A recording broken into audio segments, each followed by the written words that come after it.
Hello, guys. Good day. This is Anne of Reinforcement Club. Today, we are going to talk about the top social tips in connecting with Bisaya locals. So, this episode is for the English foreigners who are planning to spend a holiday or vacation in the Bisaya regions of the Philippines. So, I am going to help you enrich your stay and socialize with the people effectively, as well as build meaningful connections and appreciate the warmth and the hospitality of the people. Now, first of all, I am a native Bisaya, from the beginning of the earth, since I was born. So, you don't necessarily need to learn Bisaya language straight off the bat. No need for you. Because Bisaya people most of us knows how to talk English and as well understand English, because we already have English subjects which started since primary schooling up to college. So we know how to interact with English people as best as we can. Not the best one, but it works most of the time. Now, the only thing you have to do as an English foreign heading off to Bisaya regions, it could be Davao or Cebu, which is an interesting place. You don't need to be like elegant. You just be yourself. Dress the way you want to dress up, and I would appreciate those English foreigners who dress like locals. You don't have to dress. You don't have to be like wearing your tuxedo or gown. Just be yourself. And it's important to be down to earth. Because, gosh, when I first saw a foreigner in my place, I don't even know what to do. I mean, I don't even know how to talk to him, to that person. But my impression to that man, he was actually a husband of my neighbor. He's a simple guy. He dressed up like locals. No glitters, no expensive watch, not expensive brands. He dressed up like us, wearing flip flops of our brand. So it's important to immerse yourself first, not necessarily learn the language right away. The in terms of language, when you talk to us Visaya in English, the pressure will be on us. It won't be on you. It won't be on those English native speakers. It will be on us, because we understand. It's just that it's overwhelming to react, to talk to someone, and to use a language that we rarely use other than in school, because we have to. And sometimes, and in some situation that we encounter English foreigners, and then it make us feel like, yeah, we gotta speak English. And it since we rarely do it, it makes us feel like special, like saucy, social, yeah, social in the Philippine way, like elegant, like smart. Yeah, absolutely. I think that's the right word, smart. It makes us feel smart to interact with English foreigners, just merely interacting with them. And yeah, of course, yeah, absolutely. The pressure will be on us. You just have, as an English foreigner, you just have to respect, be polite, and if you want to learn, if you're interested enough to learn the Bisaya way, you just have to engage in small talk. Filipinos are generally friendly and enjoys small talks like food, family, culture, to build rapport. Even just a simple politeness like good morning, good afternoon, thank you. We understand that. And hearing you talking to us could ignite a good response, a good hormones to us. in a way that, we could start the conversation with you. This young generations these days, they could comprehend. They have a good understanding with English because of the internet. The Gen Zs, or those kids younger than Gen Zs, raised by Gen Zs, so they're more likely to understand you and could interact you. They could even speak like Americans. Gosh. In other words, knowing Bisaya or learning Bisaya wouldn't be a problem for English native speakers. Wouldn't be. It's just a matter of character and getting along with people. And the best part to get along with people and to engage with this small talk is to participate in social events, which is massive and fantastic. It's full of people, and we do celebrate local gatherings, festivals, and events. Grand celebration. Like we dance in the way that native dances. It's going to be bonga. Like, even though we don't have enough budget about it, we will come out. We are able to come out with a budget. Our houses will be decorated. The streets will be busy. The traffic will be there, and people will be there. No matter how busy we are, you can always see us on the street, eating, talking, celebrating festivals. Now, one big example of that is the one in Cebu, the Pete Senior, which is held on January 16, the feast of Senior Santo Niño. Now, another thing which can help you interact with the Bisaya locals is their food and hospitality.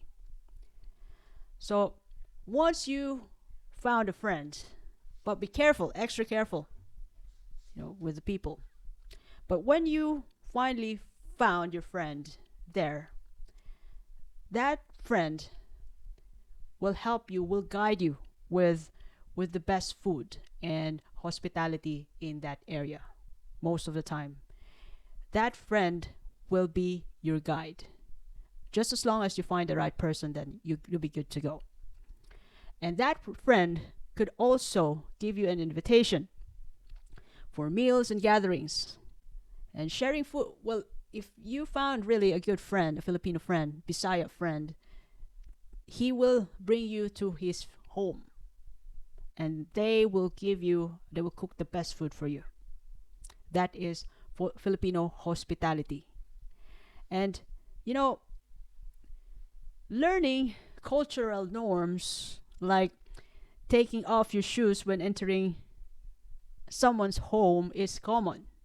Unlike in the here in Western country, we just wear our shoes and then go inside the house.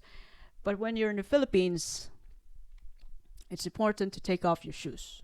But some of the families, they don't require you to do that, but they require the family to comply to that. And other cultural norms, like some traditions. Some foreigners were able to learn how to eat with their hands, but you don't necessarily need to do that unless you'll be exposed or overexposed by the locals who are doing that.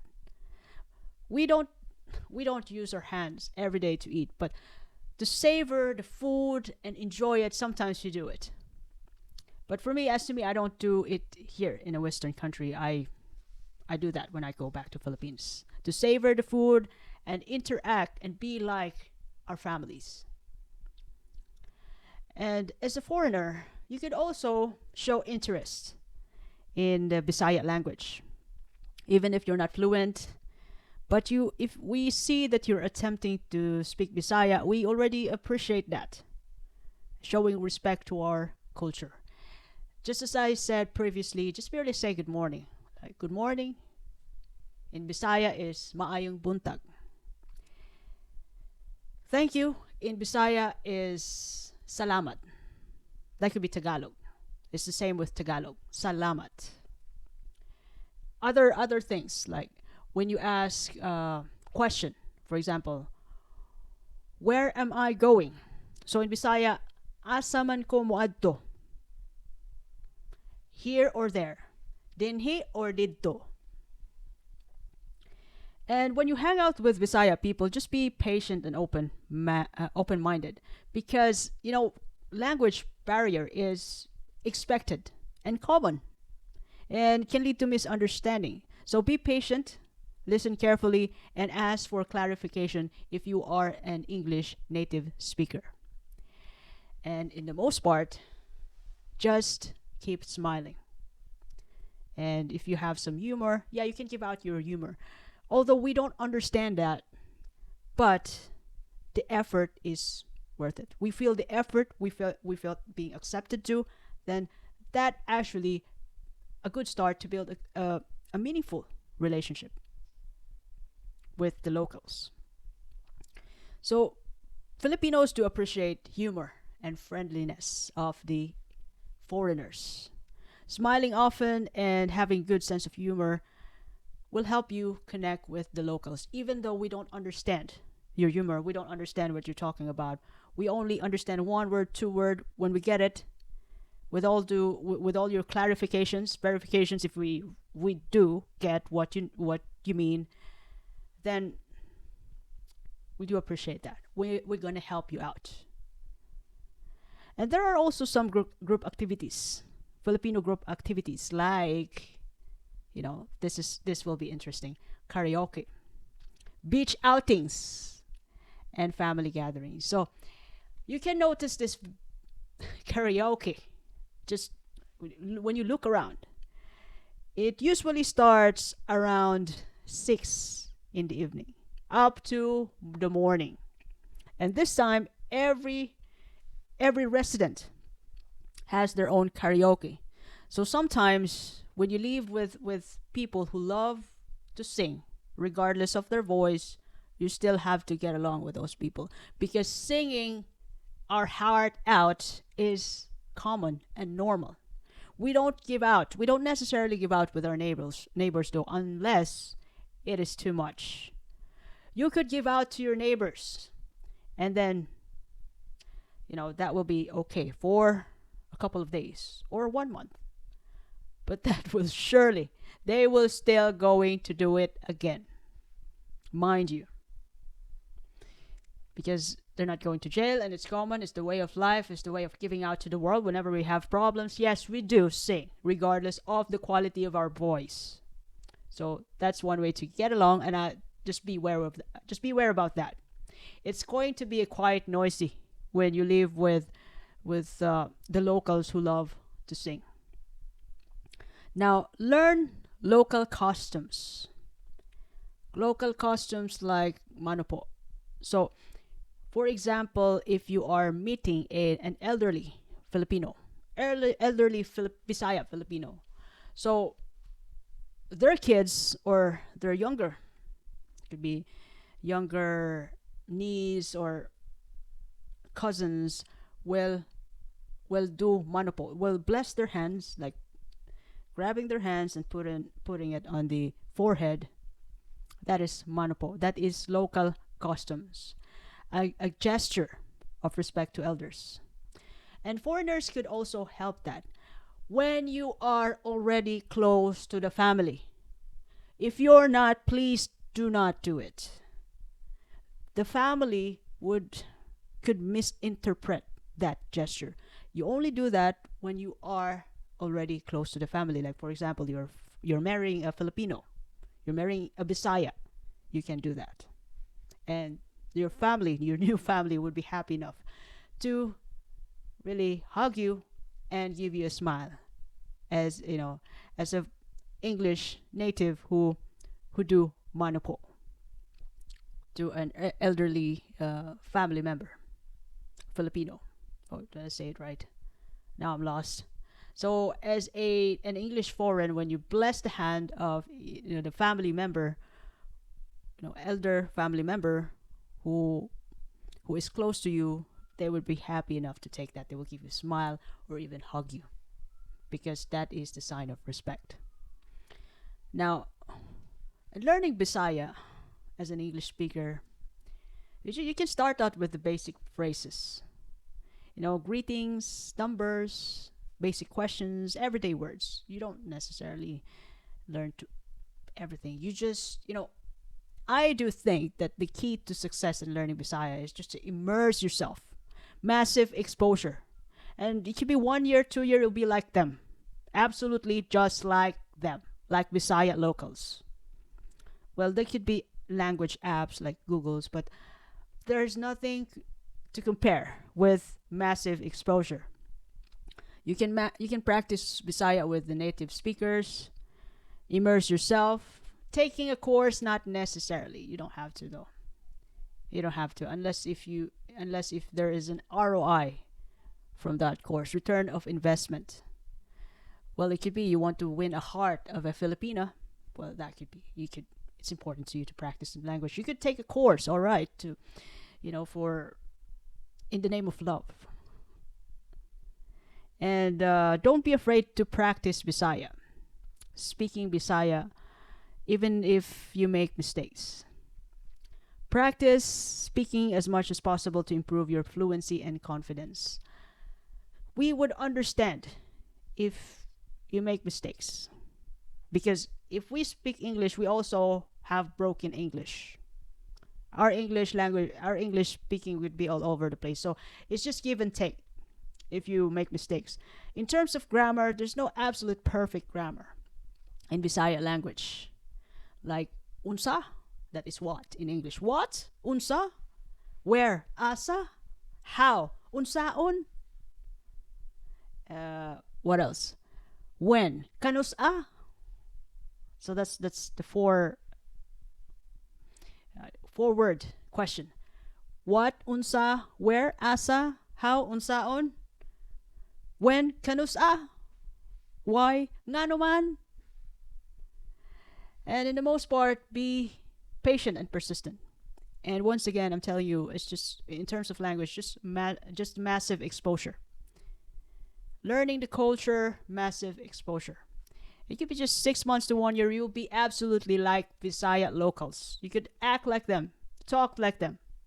Not necessarily 100% that you can learn their language, but you'll be absolutely just like them. Or they could be just like you. Either way. Now,